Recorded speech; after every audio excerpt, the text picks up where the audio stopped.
जमीन से संबंधित मामलों में आपने फर्द कब्जा के बारे में जरूर सुन के रखा होगा। ये शब्द जो है वो आपके तकसीम के मामले में अक्सर उपयोग में लाया जाता है। आखिर ये क्या होता है और इसके क्या अपने मायने हैं, आज इसके बारे में चर्चा करेंगे। तो साथियों नमस्कार, आप देख रहे हैं हिमाचल टीवी और मैं हूं नवीन शर्मा और इस तरह की जानकारियां मैं इस चैनल के ऊपर लेते आ रहा हूं। अगर आप चैनल पर नए हैं तो चैनल को सब्सक्राइब जरूर कर दें और अगर आप मुझे फेसबुक के ऊपर देख रहे हैं तो फॉलो जरूर कर दें। आपसे गुजारिश है, इस तरह की जानकारियां बहुत कम सोशल मीडिया प्लेटफॉर्म के ऊपर उपलब्ध हो पाती हैं, तो चलते चलते वीडियो को लाइक भी जरूर कर दें। तो देखिए, कब्जा फर्द के बारे में मैं आपको बता दूं कि जब भी आप अपनी एप्लीकेशन तकसीम से रिलेटेड जो है वो या पार्टीशन से रिलेटेड जब भी आप एप्लीकेशन लगाते हैं, एसी असिस्टेंट कलेक्टर ग्रेड 1 या ग्रेड 2 के पास जब लगाते हैं, तो उसके बाद जब आपकी जो फाइल होती है वो पूरी अगर कंप्लीट हो तो वो जो आपकी एप्लीकेशन है ये ग्राउंड लेवल के ऊपर जो है मार्क कर दी जाती हैं और ये कंसर्न जो आपके रेवेन्यू ऑफिसर होते हैं, ग्रामीण राजस्व अधिकारी, तो उनके पास ये फाइल आती है। ग्रामीण राजस्व अधिकारी जो हैं फिर वो उस रिपोर्ट को तैयार करने के लिए मौके के ऊपर जाते हैं और मौके के ऊपर जो सिनेरियो है कब्जे से रिलेटेड उसको जो है वो तैयार करते हैं। अब इस कब्जा फर्द में जो है ये देखा जाता है कि जो मौके के ऊपर जो फिजिकल कंडीशन है उसके ऊपर जो जितने भी हिस्सेदार हैं या शेयर होल्डर्स हैं वो कौन कौन व्यक्ति जो है वो कितने कितने जमीन के हिस्से के ऊपर या कितने कितने एरिया के ऊपर जो है वो कब्जा करके बैठा हुआ है या किस किस का कब्जा जो है वो कितने कितने हिस्से के ऊपर है, तो वो एक जो है वो डॉक्यूमेंट उसका तैयार किया जाता है। अब इसमें जो स्थिति हो सकती है वो भिन्न भी हो सकती है। इसमें अगर एक बात मान के चलें, माना कोई 4 हिस्सेदार हैं और टोटल अगर 1 कनाल जमीन है तो 1 कनाल जमीन में जो है वो 20 मरले होते हैं। अब 4 हिस्सेदार हैं तो अब इन 4 हिस्सेदारों के पास जो है वो लगभग 5-5 मरले जो है वो जमीन आनी थी।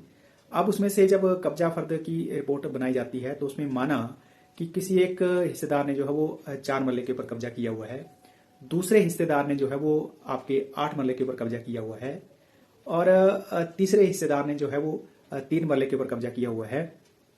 तो इसी तरह से जो चौथा हिस्सेदार है उसने 3 मरले के ऊपर कब्जा किया हुआ है। अब ये जो रिपोर्ट तैयार हुई उसमें से जो दूसरा हिस्सेदार है उसने जो है वो अपने हिस्से से कहीं ज्यादा जो है वो कब्जा करके रखा हुआ है। अब ये जो 4 हिस्सेदार थे, इन टोटल व्यक्तियों ने जो है वो 20 में से 18 मरले के ऊपर जो है वो कब्जा करके रखा हुआ है। अब जो 2 मरले जमीन बची उसके ऊपर किसी का भी कब्जा नहीं है, तो ये भी जो कब्जा फर्द में ये चीज भी जो है वो इसकी भी प्रॉपर एक एंट्री होती है। अब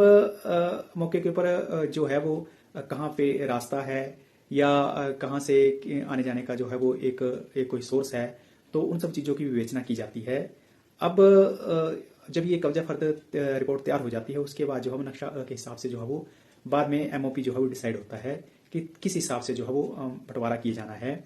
लेकिन इसमें ये भी देखा जाता है, ये तो मैंने एक सिनेरियो जनरल सी बात की, लेकिन कुछ सिनेरियो ऐसे होते हैं जिसमें कुछ पार्टियां ऐसी हैं जिनको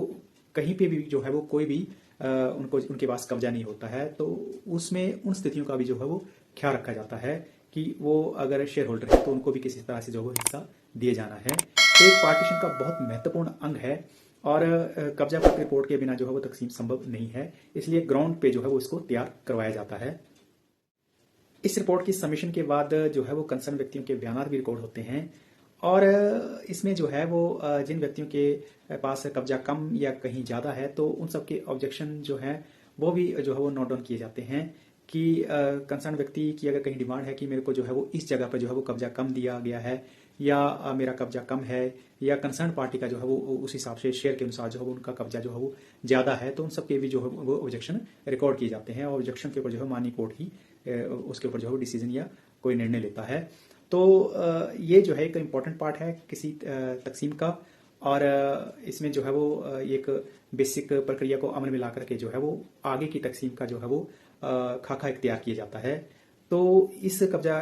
फर्द के बारे में एक छोटे छोटे क्वेश्चन आ रहे थे, तो उसके बारे में मैंने आपको बताया। आपका इस वीडियो से संबंधित कोई प्रश्न होगा तो आपने कमेंट बॉक्स में जरूर पूछना है, मैं कोशिश करूंगा उसका जवाब देने की। बाकी इस तरह की वीडियो मैं लेते आ रहा हूं। आपका जमीन से संबंधित और कोई मुद्दा होगा तो उसके बारे में मैं कोशिश करूंगा। ये जो मैं मुद्दे उठाता हूँ वीडियो बनाने के लिए, ये मैं कमेंट बॉक्स से ही उठाता हूँ। बाकी कोशिश करता हूँ साधारण शब्दों में इसका जवाब देने की। बाकी आप सबका बहुत सारा प्यार मिल रहा है, इसी तरह प्यार बनाकर रहिए। मिलता हूँ एक अगले वीडियो में, तब तक जय हिंद, जय भारत, जय हिमाचल।